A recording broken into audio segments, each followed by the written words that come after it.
Hey, okay, so I've been wanting to talk about something for a little bit of time, and I wanted to put it in a more formal light that wasn't just like a little Twitch stream that gets lost to the ether because I'm really bad at editing streams into videos.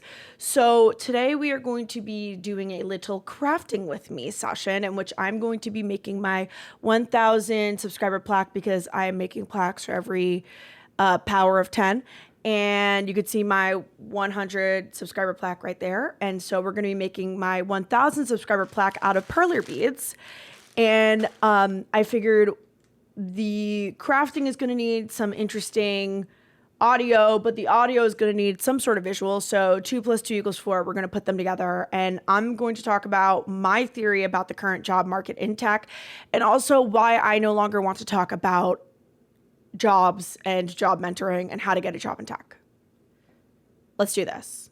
The YouTube logo. I'm going to make the YouTube logo out of the red and white perler beads. As someone who is very online and has a lot of, I guess, a certain amount of visibility, people have been coming to me and asking me about career advice.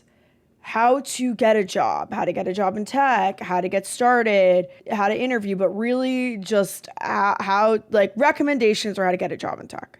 It's very clear that the market right now is super messed up. It's messed up. People cannot get jobs. We had all the layoffs during COVID, and everyone right now was screaming, oh, ZERP is over, zero interest rate is over. I don't know what ZERP means. There's no more money. Companies are being tighter. Budgets are getting cut. There's no more money. These are all 100% valid points. These are all correct. The economy is super fucked. The companies aren't hiring right now. Companies don't have as much free cash flow. Companies need to be more conservative because they're gearing up for a time when people aren't going to be spending money. Companies won't hire during that time. One of the things that isn't really being acknowledged or discussed that I think is I haven't seen anyone else talking about is the fact that there is just an over surplus of junior talent. And it's not necessarily that companies aren't hiring. It's that companies aren't hiring juniors. And I recently was talking to someone on Twitter. This was about InfoSec, and they were like, you're saying that there's a shortage of talent in the InfoSec space, but you're making it and adding more requirements for getting a job in InfoSec. You're adding more requirements, you're making it harder.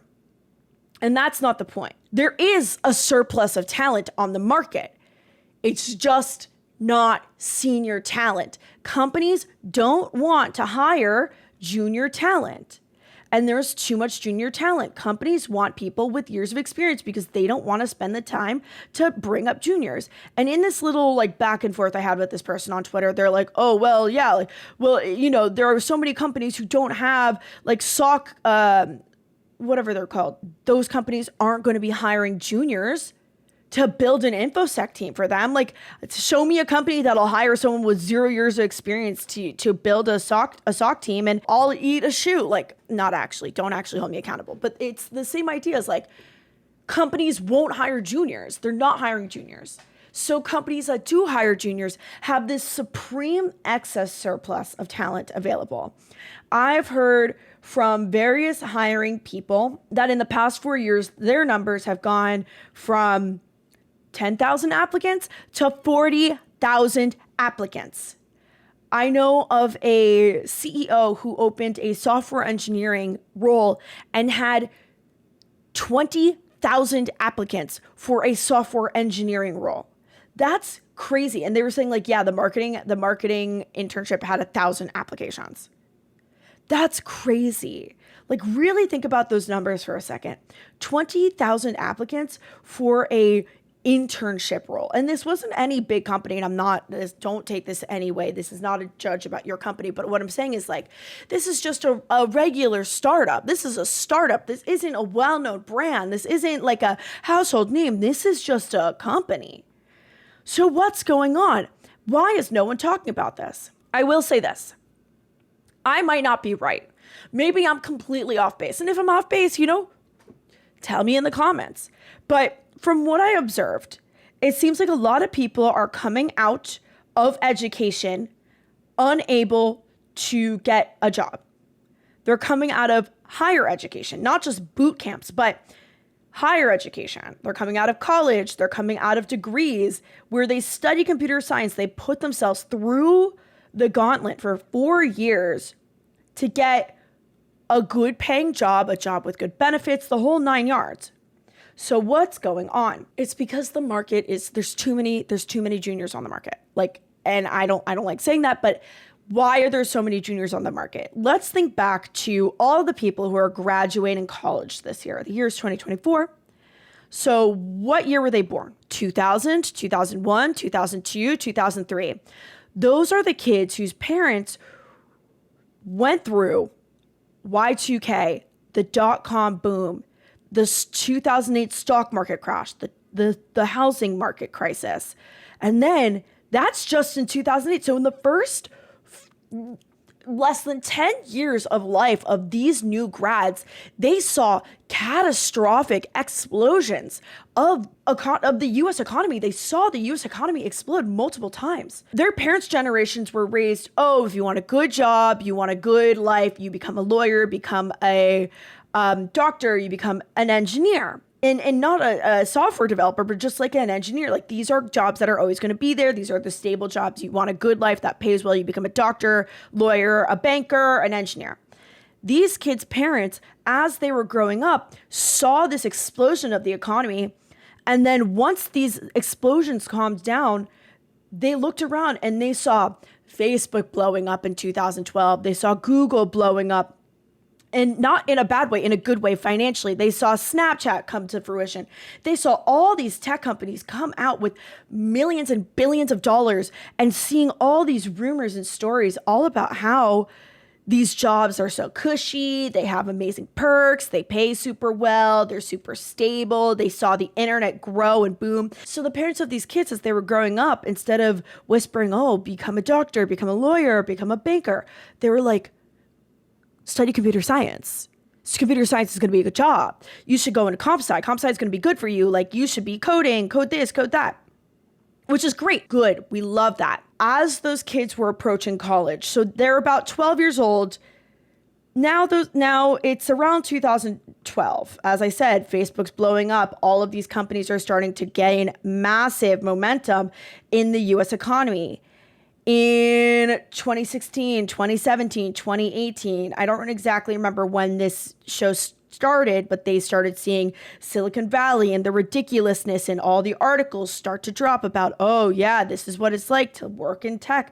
This is how nice the job is. Kids around 15, 16, 17, 18, around the age where they're starting to think about what they want to major in college, because in the US, the expectation is you go to middle school, you go to high school, you go to college. It's always, what are you going to study in college? It's always, what are you going to do after college? What do you want to do? Not really giving people the opportunity to explore and find themselves and find what they love. They slog through an engineering degree for 4 years, expecting awesome perks and all these amazing trips from their job and free food and good pay and being able to live these awesome lives, which there are some people in tech who still have that. There are some companies that still do that. But so did everyone else in their major. So did everyone else their year. They applied for the same, they're applying for the same jobs as them. And companies now can be more selective than ever. So they can decide what school they want to hire from. They can decide what engineering major they want to hire from. Companies are at the advantage. And it's getting harder and harder. So we have this huge surplus of junior talent that's just not getting picked up, because no one wants to hire juniors. And there is no solution. It's good that we are having more people join the field. It's making it better. Will this ever correct? I don't know. I really struggle to talk about this because I feel if I say the wrong doomery things, it's going to be taken the wrong way. That's probably why there's a giant skip in this video. That's kind of my thoughts about the hiring situation. So I guess I'll talk about why I no longer want to talk about hiring, and I hope that people can refer to this when they think about asking me about how to get a job in tech. And I've talked about this a few times on my Twitch stream. I will talk about this here for future posterity. First and foremost, I don't think I've made the best career choices in my life. Let's just start with that. I'm always trying to make better choices, but I don't think that I am someone that has the authority to give good career advice right now. That's just my personal opinion. People ask me, they're like, oh, how do I get a job in tech? How do I get a job in tech? And inherently, I have a privilege that many people who ask me that question don't have. Having a degree in the field that I want to study from the school. I went to MIT. I don't even have one degree. I have 2 degrees. I have a master's degree. And many of the people who come in and are like, oh yeah, like, how do I get a job in tech? It's like, my advice isn't fair because a recruiter opens up my resume and they're like, oh, MIT, that's amazing. Like, we should totally talk to her. A lot of the people who are coming and asking aren't coming from MIT. They aren't coming from an elite school. So it's just not, it's a privilege that I accept and understand and I'm very lucky to have, but it's not fair for me to give you advice that doesn't really fully, truly encapsulate what someone else might be going through. Second of all, to be honest, at this moment, haven't really carried out too many interviews to know what an interviewer might be looking for when it comes to hiring in tech. I don't think I'm a great interviewee. I don't like answering questions about like, oh, like, do you have advice for interviews? I'm like, oh, I guess like be confident, which is a given. And I'm actually pretty nervous when I interview. I don't think that I'm a good judge of that either. I have put out some content about my recommendations on how to get a job in tech, or at least how to find jobs, which is available on my blog right now. I just realized that my entire camera is flipped. Nice, Allie, nice. I don't think I've done enough resume reviews. People constantly are like, oh, can you review my resume? Can you give me advice on resume? I don't think I've reviewed enough resumes in a hiring position to give advice on a resume. That's why I won't do that. And whenever people on Twitch come in and they're like, oh, can you give me advice on hiring? And I know that a lot of content creators on Twitch create content about how to get a job in tech, and that's totally fine. But I think it's not fair for people to be giving advice about interviewing or getting a job in tech in the current time when they haven't gone through the process of interviewing or being interviewed recently. Some of them may be interviewers, but you're only interviewing for one company. You're not going through the process of having to apply to jobs. You're not going through the process of sitting down and doing the resume. So I don't think it's fair to give advice. I would honestly only take advice from people who are either have done interviews in the past or people who are actively interviewing candidates, and talk to people who interview candidates on a regular basis at other companies, so you can really understand what companies may be looking for. That's just my personal opinion. I really don't feel comfortable giving that kind of advice. I've put as much content as I can out about interviewing for jobs or looking for jobs, not even interviewing, just looking for jobs. And I still think it's pretty applicable, but there's only so much advice I can give that I feel comfortable.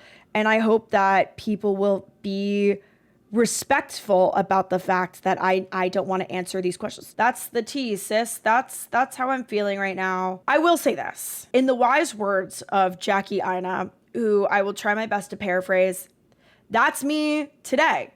I'm saying this today. And you know what? If tomorrow I want to change my mind, I am more than allowed to make that change. Just because I don't want to talk about getting a job in tech today and talk about how you can get a job in tech today doesn't mean that I'm not allowed to talk about it in the future and give advice on it. I'm allowed to change my mind. We're allowed to change and grow, and I reserve that right.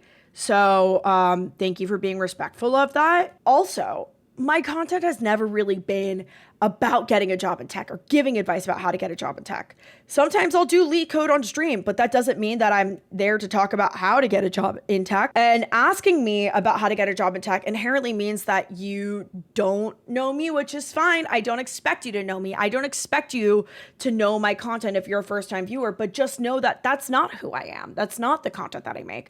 That's not the kind of thing I want to be known for. And I don't see a world in which that changes. But you know what? Growth is a thing that is allowed and totally legal. Maybe I grow into that, but I reserve the right to change. I need to reverse it. Hold on.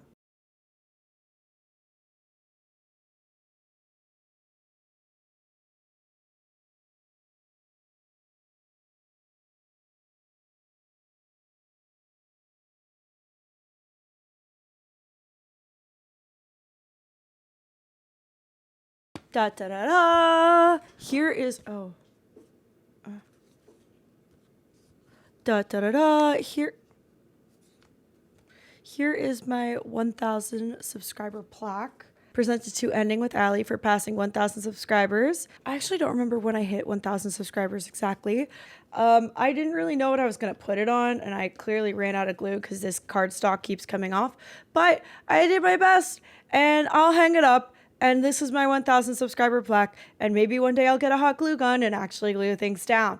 But until then, thank you so much for watching. If you enjoyed this video, please remember to like, comment, and subscribe. Leave a comment if you agree or disagree with what I said about hiring and the hiring market. I would love to hear your thoughts and maybe your theories. But until then, I don't know what I'll do for 10,000 subscribers. If you have any ideas for what I should do for 10,000 subscribers, let me know. I have no ideas. But yeah, like, comment, subscribe. I have more videos coming soon. Good luck, have fun, and don't die. Bye.